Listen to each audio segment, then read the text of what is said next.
is acceptable. Of course, I will tell you that has been the tradition. But with somebody of the caliber of the governor of Edo State, somebody that is perceived as a social reformer, somebody that is seen as a positive political signpost, that want to do things normally, I never thought of it, that he could fall into the temptation and give even a worse local government, election. I never thought of it.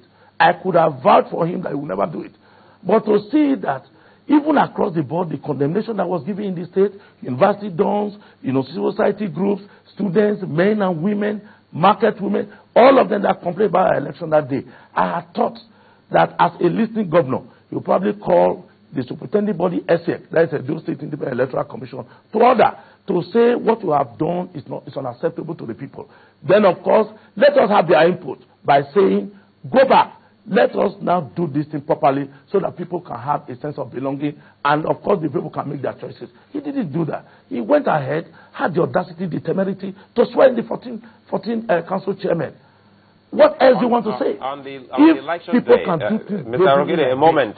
Let me comment. Who are supposed to be on election day, Mr. Arogide. Figures, emulable figures, in our society, leaders. Then, of course, I don't think Nigeria has any future. Could you please tell us, perhaps you have your own agents who were actually at the polls. So on election day, did any member of another political party, or specifically the ACN, do anything that was contrary to the electoral rules?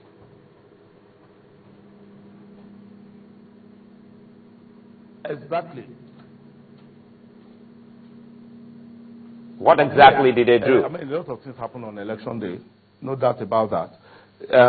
In fact, all the violence, the theater of the absurd, the theater of war that ensued, you probably would have seen that because our local television stations in Edo State showed a whole lot of this, gun-toting, party agents were all over the place, and shooting at random and beating up people, maiming people and killing people. In fact, one of our PDP members in Onwa West was killed, all right? And in fact, I'm told even yesterday, one of our youth leaders in Mobile, how some people went to his house to shoot him. But on that election day, I wish you were able to see what happened. Our local television stations showed a whole lot of a theater of war. Even on the entourage of the governor, people there were shooting at people. A member of the House of Assembly of the ACN had a gun, carrying a gun, and of course we saw the pictures on television, and we had local government to local government account of what happened. Unfortunately, I want to say, if we'll go back and find out if any person in the PDP was indicted in all the fracas that ensued on that day, I challenge anybody. But what happened? As far as the ACN was concerned, because of their very high level of desperation, what they displayed was completely despicable and unacceptable. I want to say that the person who symbolizes the leadership of that party in the state, which is the governor, and then of course his own servants, ESEC, they should have done a better thing.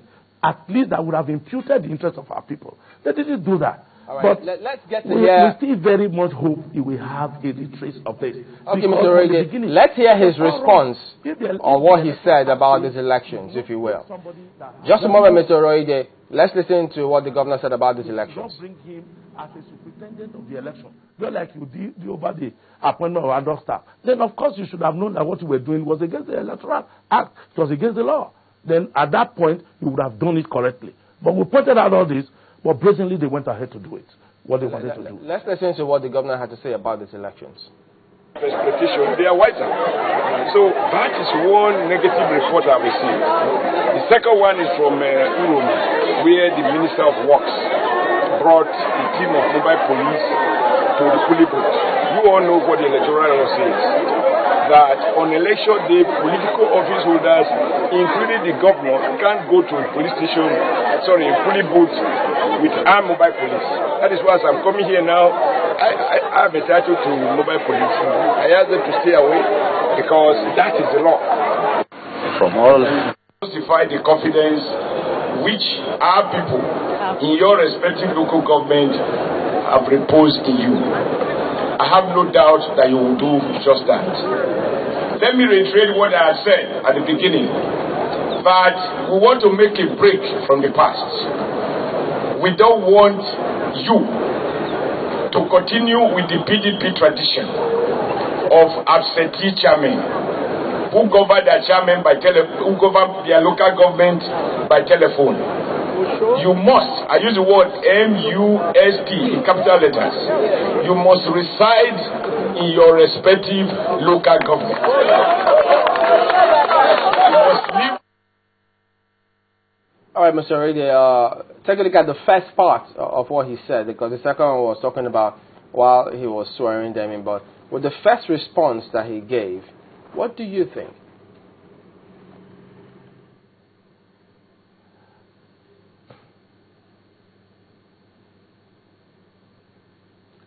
Well, let me say that that first response completely is a very wrong accusation. Wrong accusation in the sense that the election did not even hold in Eastern Northeast, where the minister comes from. So, and the minister that day was, was in his local government area. All right? And the election did not hold. And I want to tell you why the election did not hold that day was that the materials that were sent to Eastern Northeast, first, the people observed that result sheets were not sent. And they protested that until they see result sheets, they would not vote. In fact, they did not even allow accreditation. So what happened was that from there, they moved the material to the police station, the DPO in Uromi. Uromi is the capital of Eastern Northeast local government area. Had all the materials in the station. So when you say the works minister, brought in mobile policemen and was harassing, there was no polling station that was open. There was no polling unit, that had activities, about the election. All the materials were sent to the police station in Uromi. Unless the works minister used policemen to go and harass policemen in the police station. Of course, he didn't do so, because the majority of the people had said that they were not going to vote until they saw result sheets. And by the time they brought result sheets, it was past 4 p.m. And they said there was no way they could go ahead, to conclude the election within the space of time that was left. So that was why they postponed the election. So that one is completely misplaced. I think it's just the governor just wanted to call a dog a bad name. The minister did not do that, and I want to say that most responsibly. He didn't do so. He didn't do that. He didn't have anybody. He didn't have any need anyway to harass anybody. Because for the choice of the people that they were not going against Chief Igbenedion. I mean, we're told that he registered in Benin City and that he was seen in Okada with some mobile policemen who came all the way from Abuja. Is that true as well? The one concerning Chief Igbenedion? Yes. Yes. Look, Chief Igbenedion is from Ovia Northeast. He's from Okada. And that's where he is from. He didn't just start claiming that today. He has always been there. And if we had over 5,000 policemen that were deployed to Edo State for local government elections, and of course, we are talking of regular policemen now, and I'm told too that about 5 units of mobile policemen were deployed to Edo. I don't know where Chief Igbenedion could have imported another batch of policemen to Edo State, to Okada. I think all these things are just framework, just to try to give a semblance, well, that is not exactly, of credibility to the election. That's not exactly a denial. I mean, nobody's disputing the fact that it's from Okada, but people said he registered in Benin City and was seen to have voted there in the last election. So how come he was in Okada, with or without policemen? Did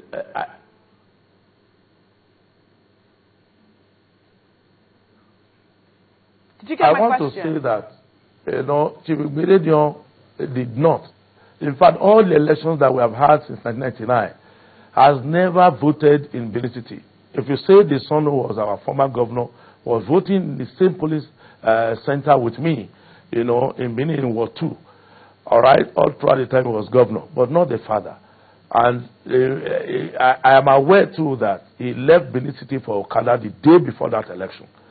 So he didn't move to Okada on that day of the election. And I want to, say this with, every sense of responsibility. He left the day before the election to Okada. All right, you know, and that's where he normally registers. That is his place. All right, Mr. Rede, origin. Let's bring in Kazim Afuegba, who is a media aide to the governor on this one. Okay, we seem to have lost our connection, but we will get back to him sooner rather than later so that he can get his response on this one. But if